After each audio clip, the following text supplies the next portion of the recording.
தெய்வம் நீ என்று உணர் யூடியூப் சேனல் உங்களை அன்புடன் வரவேற்கிறது.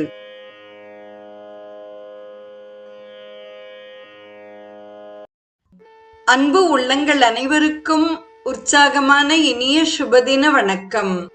இன்றைய ஸ்ரீ கௌமாரம் நிகழ்வில் கந்த புராணத்தில் அசுரர்கள் தோன்றிய வரலாற்றை நாம் காண இருக்கிறோம். காசிப முனிவரிடம் காமத்தீயை மூட்டிய மாயை மறைந்து சென்றாள். காசிபர் பேரிழப்பு உற்றவர் போல் கலங்கினார், புலம்பினார். பார்த்த பொருள்களிடம் எல்லாம் மாயையை அழைத்து வா என்று மன்றாடினார். இறுதியில் மாயையே வந்து அவர் முன்னால் நின்றாள். காசிபர் பேருவகை கொண்டார். அவளுடைய காலில் வீழ்ந்து காமப்பசியை தீர்க்க வேண்டினார். முனிவரே, அஞ்ச வேண்டாம். எனது அழகான மேனிக்கு இணையான அழகு உடலை உடனுக்குடன் எடுத்துக் கொள்வாயாகில் யான் உன்னுடன் கூடுவேன் என்று மயிலை போன்ற மாயை கூறினாள். அதற்கு உடன்பட்ட காசிபர் அழகான தேவ வடிவத்தை எடுத்துக்கொண்டார். அவ்வுருவத்தை கண்டு மகிழ்ந்த மாயை காசிபரின் கரத்தை பற்றினாள். அவரை ஓர் அழகிய மண்டபத்திற்கு அழைத்துச் சென்றாள். முதல் யாமத்தில் இருவரும் கூடினர். அப்போது திருமால், பிரம்மன், இந்திரன் முதலிய அமரர்கள், முனிவர்கள் மற்றுமுள்ளோர் அனைவரும் உள்ளம் நடுக்கமடைய சூரபத்மன் என்ற வலியவனை மாயை பெற்றாள். இந்நிகழ்வை கச்சியப்பர் அந்த வேளையில் முகுந்தனும் அம்புயத்தவனும் இந்திராதியர் யாவரும் முனிவரர் எவரும் தத்தம் உள்ளமேல் நடுக்குற மாயவள் தன் பால் வந்து தோன்றினன் சூரபத்மன் என்னும் வலியோன் என்று சூரபத்மன் பிறந்த கதையை கூறுகிறார். சூரபத்மன் தோன்றிய நேரத்தில் காசிபர் மற்றும் மாயை சிந்திய வியர்வையிலிருந்து 30,000 வெள்ளம் அசுரர்கள் தோன்றினர். அவர்களும் பெருவலி பெற்றிருந்தனர்.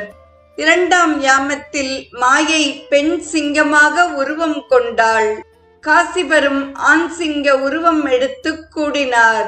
அப்போது 2000 கரங்களும் 1000 சிங்க முகங்களும் உடைய சிங்கமுகாசுரன் தோன்றினான்.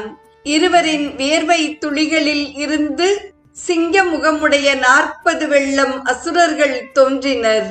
கூற்றுவனின் உயிரையும் குடிக்கும் ஆற்றலுடன் அவ்வசுரர்கள் விளங்கினர்.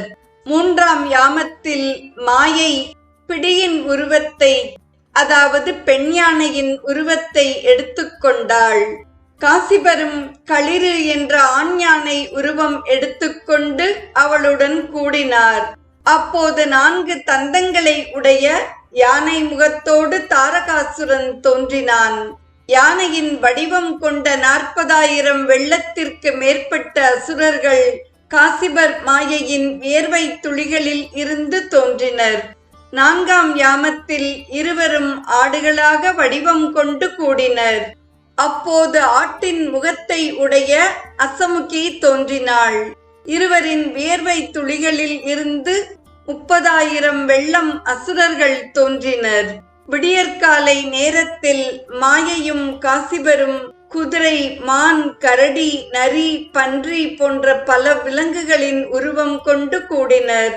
அதன் பயனாக அந்தந்த விலங்குகளின் வடிவத்தை உடைய 60,000 வெள்ளம் அசுரர்கள் தோன்றினார்கள். மாயையும் காசிபரும் ஒரே இரவில் சூரன், சிங்கன், தாரகன், அசமுகி உள்ளிட்ட 2 லட்சம் வெள்ளம் எண்ணிக்கை கொண்ட அசுரர்களை பெற்றெடுத்தனர். நாளைய நிகழ்வில் காலனை வென்றவன் காதையின் முதல் பாகத்தை நாம் சிந்திப்போம். இன்றைய ஸ்ரீ கௌமாரம் நிகழ்வில் கந்த புராணத்தில் சூரபத்மனும் சிங்கமுகாசுரனும் தாரகனும் அசமுகியும் மற்றும் 2 லட்சம் வெள்ளம் எண்ணிக்கை உள்ள அசுரர்கள் பிறந்த கதையை செவிமடுத்த அத்துணை நல்ல உள்ளங்களுக்கும் நெஞ்சார்ந்த நன்றி.